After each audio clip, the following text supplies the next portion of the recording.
Cái này sửa được chứ? Tự nhiên nó không quay nữa.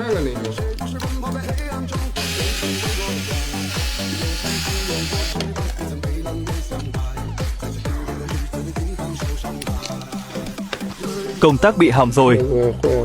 Cái này chắc là không dùng được nữa. Để tôi kiểm tra đã.